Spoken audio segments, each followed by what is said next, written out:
Honorable. Yeah. Why these nominations and why now? Well, I think vacancies existed. You know, there were some 4 judges who were frozen. Okay, so here we go. So pursuant to Article 1442 of the Constitution of Ghana, His Excellency President has nominated the following justices of the Court of Appeal to be considered for appointment to the Supreme Court. So you see their names, 1, 2, 3, 4, 5, 6, 7. And it says, attached are their curricula vitae, and I trust that the Council will expedite action on their considerations. And it says, please accept the assurances of my highest consideration, signed by Dr. Prez Mahama. So I was saying that you remember some 4 judges were frozen by Parliament, you remember? True. So we needed to fill those gaps. Now, the President has the constitutional right to do what he has done. There's no provision in the Constitution that says at a certain day when it is raining, don't appoint. So I'm now answering your timing issue. Or when the sun is very hot, don't appoint. So there's nothing like timing. Timing in respect of what? I don't get it. Everything that's going on within the judicial sector is going on. No court has refused to sit because the President has appointed. No proceedings has ended because the President has appointed somebody. So these things do not interfere with each other.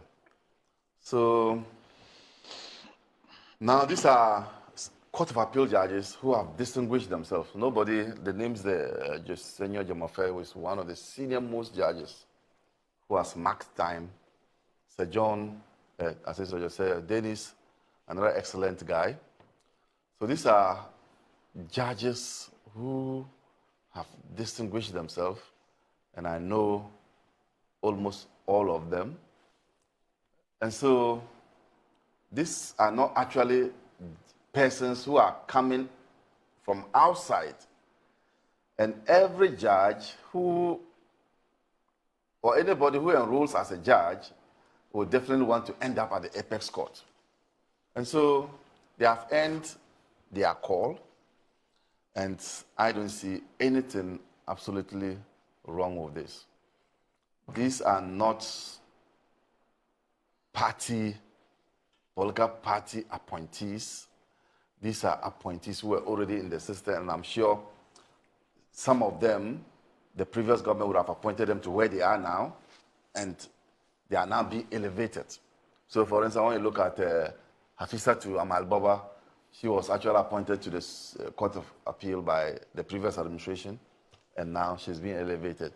So, I cannot read anything, any meaning into this, apart from saying that these are well-deserved promotions. Okay. Let me read this by Professor Kweku Azar, and I would want to find out whether you agree with him or not before you come in, Ishaq. Okay. That says, Gogo, you know he likes to talk about good governance. He says, deeply concerned by the recent naming of 7 additional Supreme Court justices. Now, those of you who don't know, I'm talking about Professor Kweku Azar. He's a professor of accounting, but he's also a lawyer. Oftentimes, people think that, or sometimes people think he's a professor of law. No, he's a professor of accounting, but with some legal background. And it says that the concern, or this concern, is not about the qualification of the nominees. Indeed, we have publicly defended some of them when they were previously bypassed. Rather, our concern is structural, institutional, and constitutional. A court too large.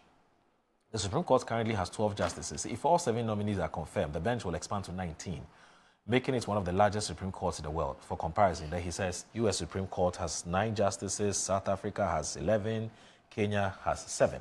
Okay. Now, a bench of 19 raises serious concerns about judicial effectiveness. Larger panels struggle with 1, coordination and timely deliberation, there's consensus building, coherent judgment, panel manipulation, individual judicial accountability. The likely result is fragmented opinions, delay in decision-making, and a further dilution of institutional clarity at a time when public trust in the judiciary is already fragile. Now, he talks about logistical and budgetary constraints. He looked at that. He looks at judiciary is chronically underfunded. He looks at that too. Now, this is what I found very interesting. He says 2 wrongs don't make a right. Okay. This latest round of appointments may be an attempt to rebalance the court, but 2 wrongs do not make a right. Stacking the court to restore balance, even if procedurally valid, undermines constitutional integrity. It continues a dangerous practice, the use of judicial appointments as a form of political correction, turning the apex court into a battleground for factional interest rather than a beacon of legal stability. We have thoroughly rejected the Chief Justice's early argument that the bench must expand to 20 justices due to backlog. the true cause of delays is ineffective case management, not the number of justices. And then this is where the issue about timing, right? Now he says troubling timing. Now this expansion also raises red flags of impropriety and timing. The naming of 7 justices comes at the moment when the Chief Justice herself is under investigations. Proceeding with such sweeping appointments under this cloud risk tainting the process with perception of impropriety and undermines the credibility of both the nominations and the institution. Gogo strongly warns against the normalization of political maneuvering in judicial appointments. These practices erode 1, judicial independence, 2, undermine public confidence, and 3, entrench partisanship on the bench. So in conclusion, we do not need a bloated bench. We need a credible, well-resourced, and independent Supreme Court. Gogo calls for restraint, fidelity to constitutional procedures, and renewed focus on real reform, not symbolic expansion. The integrity of our judiciary must not be sacrificed on the altar of political expedience or damage control. What do you think? If you amend the Constitution, then it will cure some of the things that he's talking about. There's no ceiling. There's no upper limit.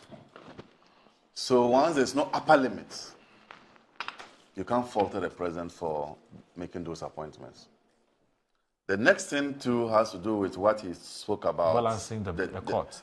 Well, okay, so that will be the third. It's actually tied to the there's no upper limits matter. So I'll come to that. Okay. The second thing I want to look at is also the issue of the timing, and that's because we have a Chief Justice who is an embattled Chief Justice. No appointment should be made. It doesn't make sense to me. Work must go on. He's talking about perception. It doesn't matter. The fact that a Chief Justice is under investigation, does that mean that no appointment should be made? The president's hand should be tied? I don't get that correlation. That one is simply, it doesn't work at all. The other thing you are talking about has to do with, you mentioned it, is it time, the appointments? Is it to balance the court? To balance the court. For me, this issue of balancing the court would have had place in my heart if these were persons appointed from outside the judicial setup. Because if you, the one who says that this is to balance the appointments in the Supreme Court, it means that you are accepting that the current people who are in the Supreme Court are tilted towards a certain political direction. So implicit in what he's saying is that those who are currently there are MPP. That's it. The implicit, what he's saying. Those who are there are currently MPP, and now those who are coming from the Court of Appeal are MPP, are NDC. How did he get to know that? How did... But do you agree with him? I don't know. Do you hold the same view? I don't. That the bench is packed more with persons who have some sympathies for the MPP? Is that a view you share? I have heard people say that. But what's your personal view? I have heard people say that per their rulings, they seem to be tilting towards one political party. Okay. And I'm not the one who said it. Their own national security advisor said that if rulings go in one particular way, it is a recipe for chaos. It's a national security concern. He said it. But I don't know their political persuasion, apart from the only one who stood for the whole parliamentary candidate. Yes. His own is out there and people know it. You can have pictures to support. But all these people, you can only speculate. So until Gogo is able to tell me that Professor Henry Mensah-Bonsu has an MPP card, or Justice Puama has another NDC card, I cannot tell. But all that I'm saying is that clearly there's no time stipulated for these appointments. If there are vacancies, you fill them, and once there's no ceiling, you can also, as it were, appoint more to go in. Don't forget that there was a letter written by the embattled Chief Justice for the appointment of some judges, which is one of the subject matter of his petition against him. And you remember what she said in there, that the job of the Supreme Court is now becoming so cumbersome and so large. You remember in a letter to President Akufo-Addo. Yes.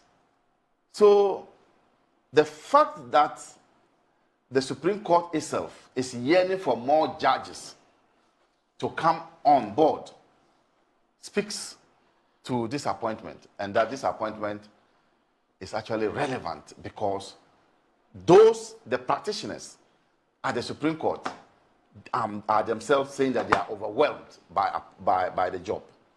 So there's nothing wrong with the timing.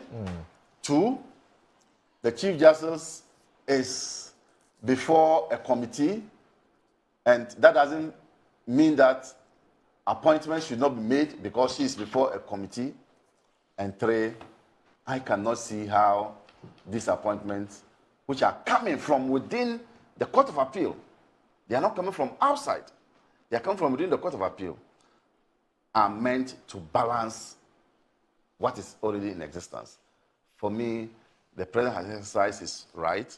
Anybody who speaks should tell me that I am speaking and I'm going to quote this provision of the Constitution, and that it is wrong for the President to do what he did, and that the President breached this Constitution.